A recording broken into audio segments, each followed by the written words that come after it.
256.01006 from 1 right, cleared for takeoff. 1 right, clear to go, yeah, 256. Cleared 4461, 1 right, left and white.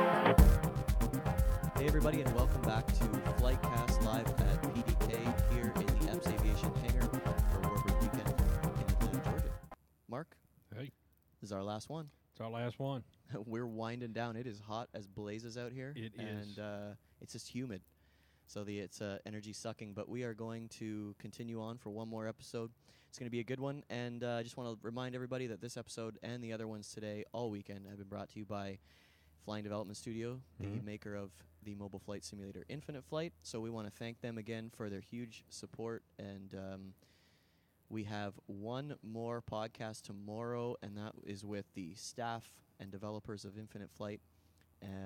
And, of course, Stephen and I. And here's Stephen, our producer. Thank you, brother. No problem. It's been great. Yep. So anyway, we'll be at Stephen's house tomorrow, ModCon 17 headquarters, and might have some more new information to share with people, but that's all. Possibly. That's all we have to say about that. Yeah, that's Anyway, we want to get into our interview today. With us for the last interview at Warbird Weekend is World War II glider enthusiast and glider pilot Dana Blose. Yes. Welcome. Thank you. Thank you very much. Thanks for being here, Dana.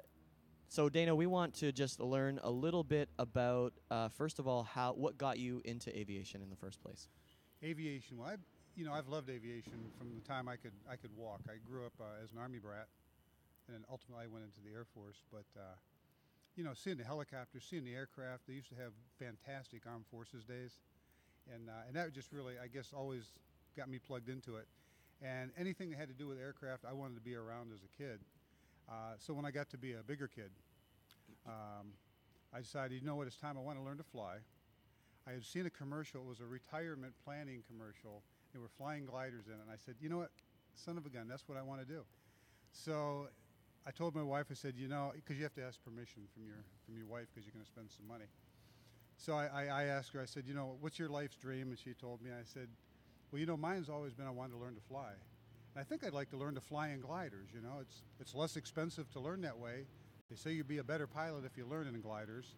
So I joined a glider club here in Atlanta, Georgia, Southern Eagles, and learned to fly there. And it just got started. I don't know why I take on lots of projects, but I said, I was reading, and I said, there's a lot of this I didn't know, and people don't know about gliders used in the military. World War II, my father was World War II vet, and I said, I'm going to see if I can find one. And I found one that needed to be restored, so I bought that. So I'm learning to fly. I bought this, and I started restoring the 1943 Leicester Kaufman. Wow. And the original intent was to fly the thing, and then it kind of morphed into, I wanted it to be more educational. And so I got connected with the Commemorative Air Force. And because it was a trailable glider, you could take the wings off and thing, I thought this will be fantastic. So I took it down to they have the World War II Heritage Days in April. That was the first showing of it a few years ago.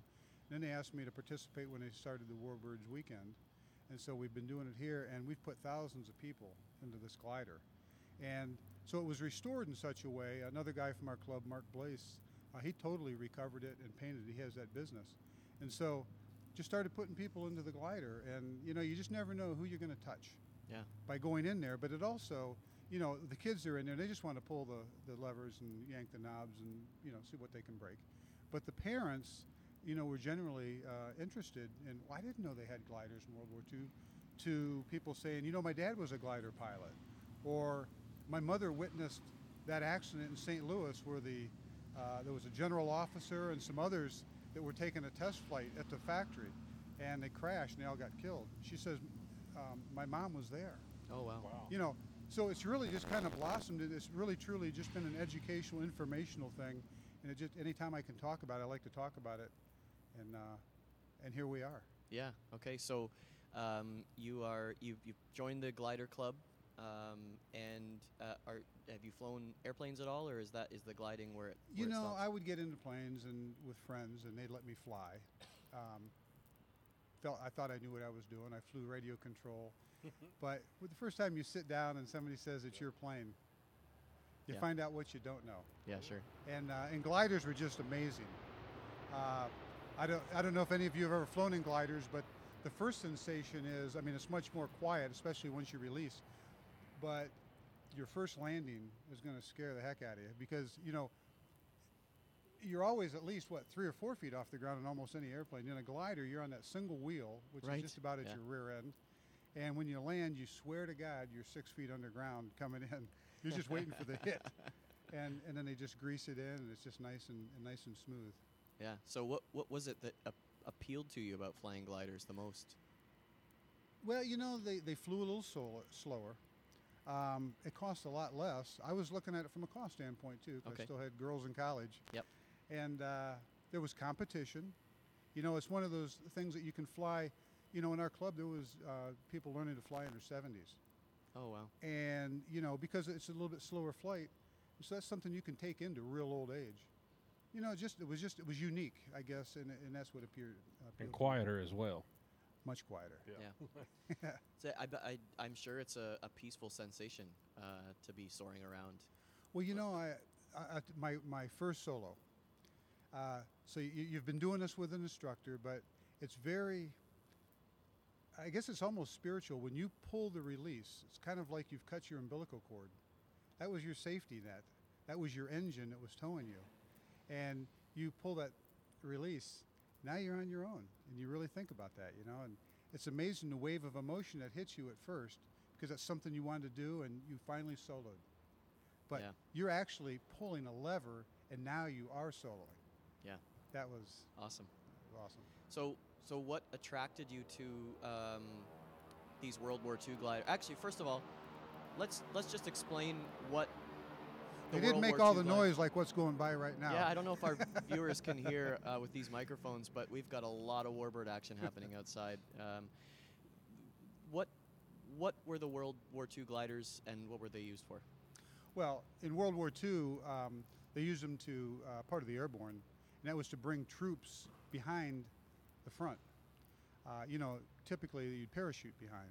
Yeah. But you take a unit, and that unit could be split up by a mile, just between the first one dropping and the last one dropping, or wind changes. And that could be at things like night that. and Yeah. in all kinds of conditions, right? Oh, absolutely. And with a glider, assuming you didn't crash and everybody survived, you're all together.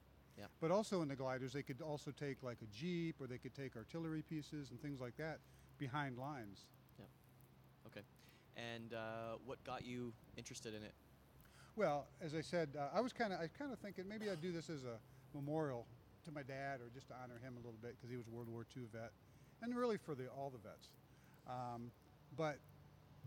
Because there was a story to tell there. It wasn't just out sport flying. I mean, these were used for a real thing that resulted in death, success, just everything had to do with war.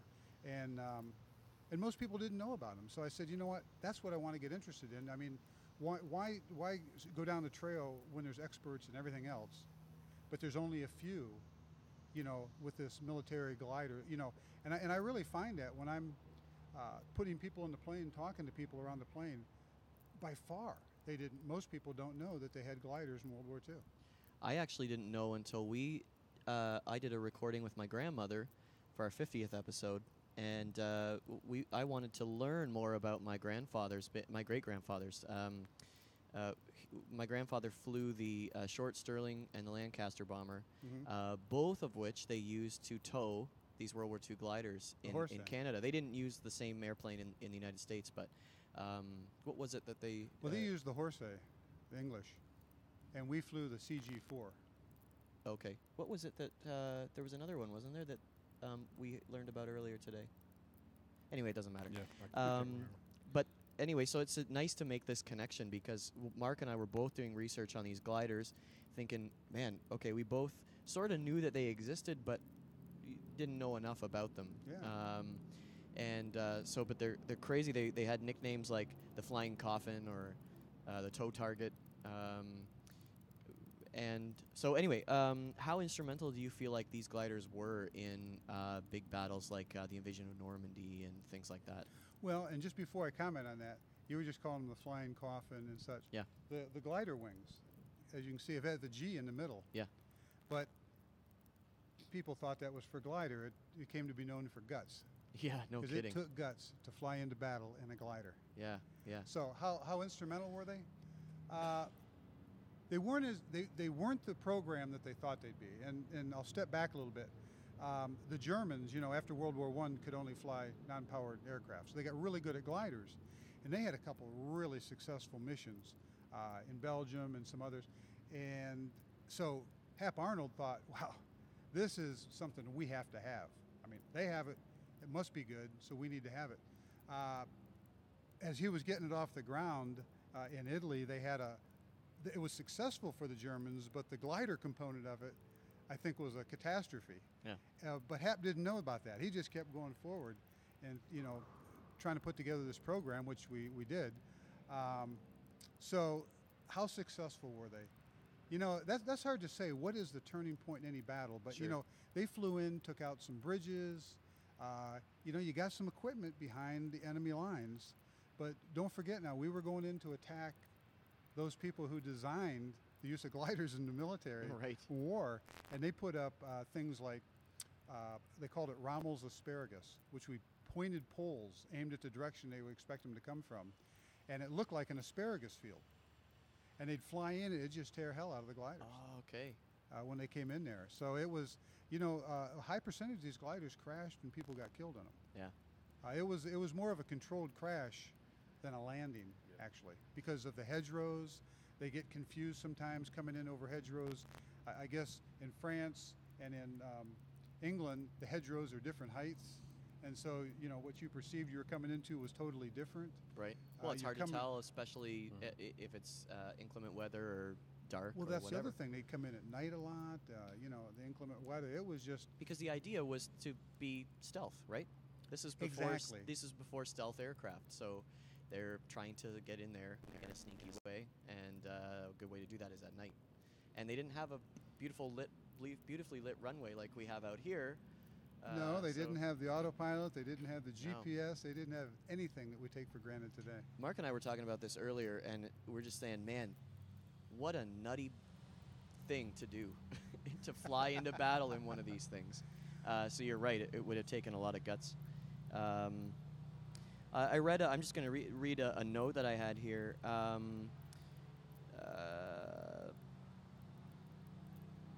How exposed? Speaking of flying coffins, I read an article by Michael McRae who wrote that the gliders were extremely loud.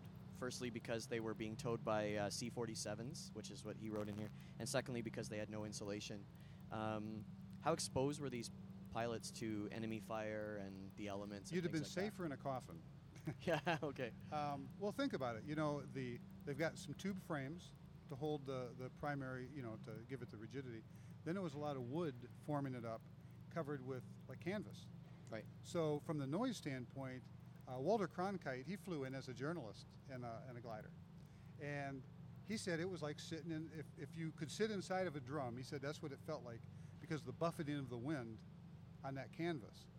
So, and also think about, would you let somebody take a shot at you with just you being protected by canvas? I mean, No way. there was no protection. I heard, also read that they would sometimes, if they had an extra, were they called flank jackets or Flak jacket. flak jacket? Oh, right, that they'd sit on one. Oh, they did that, yeah. Vietnam, in case they everywhere. had fire coming from below. What would they do with these things after they They landed left them there. Just abandoned? Yeah. That's They were why there's pretty so much few a of one them. and done, yeah. Okay. Now they could snatch them and pick them back up like the old airmail, with a cable hanging out and the hook, and they'd string between a couple poles. They could pick up and pull one back out if they wanted to, that was what the plan called for. One famous, well, I say famous, it's a good book. It's called Lost in Shangri-La, and it was a flight, a plane crash in the jungle in New Guinea, and the only way they could get these folks out was they brought in a glider onto the, I don't know if it was the pygmies or what the group was down there, cannibals, but they had battlefields themselves, which would just be an area in the woods that was cleared. They dropped one of these big cargo gliders in down there, set it up, got the people into the thing, and then brought the C-47 in and snagged it. Now, it had like a clutched drum on the thing, so it would be reeling out really fast. Then they would just slowly brake on that Okay. And then it would, if the guy was good, it just gave you a nice smooth takeoff. But you could snatch somebody right out of the jungle on that. So they could pick them back up that way, or if they, obviously in training you would land somewhere where you could keep using them. Sure. But they were pretty much a one and done plan. And do they have many left? No. Well, I just Do we have any left? Yes, but a guy just told me a story today. He said after the war you could buy like 4 of them for like $125, and what you wanted was the wood that the crate it was made out of. You could build a small ranch house out of those 4 crates. That's how big they were. Oh, really? They'd pull the gliders out and just throw them out in the field and let the hogs live in them or whatever. So they're out in the fields a little bit. You can still find them, trees growing through them and everything else. Oh, wow. But if you really want to see some that are still in pristine condition or been restored, the World War II Glider Pilots Association or Museum out in Lubbock, Texas. Okay. They have one out there. The Air Zoo up in Kalamazoo, Michigan, they've got one up there. You saw one out here today, which is the front with part of the fuselage. They have one down in Warner Robins at the Air Force Museum down there, which is just the front. Okay. Which, I guess for pilots that's important, but the guys that rode in them want to see the back. Yep. Yeah. So there's a few around, not a lot, none that are flying. I don't think they're, you can get them approved to fly. I think there was one a few years ago that was for some special reason, Okay. but in general, you can't even get them to fly I think now. I'd enjoy it from the ground. So, Dana, where can someone go to get information? I don't know what that was. Maybe the Mustang. I love the sound, but Yeah. Here comes another one. Yeah. So where can someone go to get? 72. Yeah. Where can we go to get more information about World War II gliders? Where's the best place? Well, if you go to the Glider Pilots Museum, the World War II Glider Pilots Museum, their website's fantastic. I mean, they got history tidbits. They've got all kinds of stuff on that. Okay. But when you Google it, there's a wealth of information on the internet. There's a lot of good books out there. There's one that I read recently was all about the training of glider pilots. The Soaring Society of America, I think, might have some. Okay. So yeah, a lot of places have the books. If you know that you wanted to read that, the books are out there. If you didn't know this existed, you wouldn't even think of looking for it. Sure. Yeah. Well, hopefully we can inform a few people today and get some interest. Yeah. Any Yeah. burning questions for you, buddy? No, he answered most everything that I wanted to know about him. Mark had his moment of glory, and the last guest that came in. Can help me out? The captain. Captain Settles? Yeah, he Captain Settles was a Phantom pilot and one of Mark's faves. So Well, that and with the Tuskegee Airmen, Yeah. I've been on like this high, and then I go out there to do some photography, and I'm standing next to Angela and then Doug of 3G, and they're like, "Let me see your shot." No, no, you can't see. yeah, Mm-mm. no, I'm practicing blurred picture right now. yeah. Well, that's that was right. just talking with them today, I was really impressed. They're so clear of mind. They really were. And Yeah. They really as you were. said, I think they're full of piss and vinegar, and that's always fun too to have Yeah.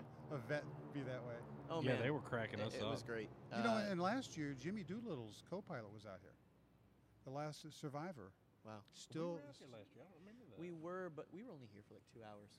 Yeah. So that was amazing to me. So I've pretty much hit my heroes out there. Yeah, that's awesome. Anything you want to let people know before we let you go today? You know what? If you know anybody that's not a pilot and they want to learn to fly, you can probably learn to fly through gliders, become a better pilot to start with for about half the price, join in a club. And if there's kids that want to get really started early, they can solo at age 14 in gliders. Oh, wow. I didn't know that. Yeah. There's a girl that posted some videos on YouTube she couldn't have been much older than that, maybe 14 or 15. And she's just humming, like singing away to herself, and there's no engine noise, so you can just hear her singing all the way down till she lands. Yeah, well, there's a lot of famous people that are glider pilots. One of them, if we're talking aviation, Neil Armstrong was a glider pilot. Oh, wow. Yeah, I guess these guys, I've never had to burn holes in the sky, but I guess as much as they love burning holes in the sky, they like flying low and slow too. Sure. I like flying low and slow, but I don't know if I want to trust the thermals and the winds to hold me up. I need a little power. Well, you know that glider that I have here, that Leister Kaufman, a gentleman I met out in California when I was doing the restorations, I had to fly around and get a lot of parts. And he sent me back a picture. He's got the same plane that his dad had given him. And he was at 25,000 feet. I mean, I'm looking at the altimeter. I'm looking at the picture of the ground I could put. And it was consistent. And he was on his oxygen, had heavy clothes on. How did he not pass out yet? But there was an attempt. What's his name that went around the world in a balloon? Fawcett? Oh, Yeah. Felix. No, Fawcett. And around the world in a balloon. yeah, and then he got killed out in the desert, I think, about 6-7 years ago. But he and another guy, Eisner, who was a test pilot, they were trying to go over 100,000 feet in a glider. They had, just a standard, what you see today with a lot of clubs have, but they were aerotowed, then thermaled up, and then hit mountain waves, and then they were getting into a polar wave. And they got to 80,000 feet, I believe. And then, of course, we know what happened with Fawcett. We've lost him. But they had to wear spacesuits, obviously. Wow. But they've identified, NASA's identified some of these waves that go over 100,000 feet, and these guys wanted to ride it. And a glider with no motor that you don't They must feel have had comfortable heat. in. They'd have heat too, or I guess a spacesuit helps you with that. But Yeah, I man, think that takes care of. But 80,000 feet. I know, in a glider. Yeah. And I've got friends down at home in Mobile who do a lot of ultralight flying, and they've tried to get me, and I'm like, no, I'm not getting in an ultra heavy. You can forget that. Well, I'm not going here's to trust a Briggs and Here's the Stratton. good news. There's never been a glider that's crashed because of engine failure. That's true. That's Good point. That's a good statistic. They probably got towed to, maybe 2,000-3,000 feet, and then just like a normal glider, you can thermal and you get yourself up, higher. Like in Georgia here, I've been up to 7,500 feet in thermals. Well, you can't get too high in Georgia down here, but and then at that point they're flying mountain waves. I think they were in like Argentina, is where they identified that. But yeah, so then you get the mountain wave, and that's what takes you up Yeah, like when you start getting around 25,000 mountains feet and- and above. So. Stone Yeah. Mountain just doesn't produce that much. no, No, it's powerful. The atmosphere is a very powerful thing. Yes, I it is. sail as well, Yeah. and I just love that you can harness that. it's very cool. Okay, well, Dana Blose, thank you for making time for us on Flightcast today. We appreciate it. Well, thanks for having me. I just remember I have glided before. When I took my check ride, and my check airman pulled my power for emergency procedures. Oh, there you go. Yeah. So I dropped from 7,500 down to 500 feet and gliding the whole time. And Now your L over D was a little bit less. These modern gliders are like 72 to 1. The ultra high performance. yeah, The one I have out there is about 22 to 1. So, Wow. so you're a mile up. You got 22 miles to find a place to land. Cool. All right, well, thanks again. To our listeners who have stuck with us all weekend here at Warbird Weekend, thank you for tuning in. This has been an awesome experience for us, and Stephen, thank you again for all your help. We will be on again tomorrow. We think the time will be 11 a.m., but we will update you on social media. This episode and all episodes this weekend have been brought to you by Flying Development Studio, makers of the mobile flight simulator Infinite Flight. my Huge thank employer. you to Philippe and Laura and their whole team. And but you're welcome on behalf of the team. thank you, Mark. We'll see you guys next time. Thanks for tuning in to Flightcast. Happy landings, everybody. Thanks for joining.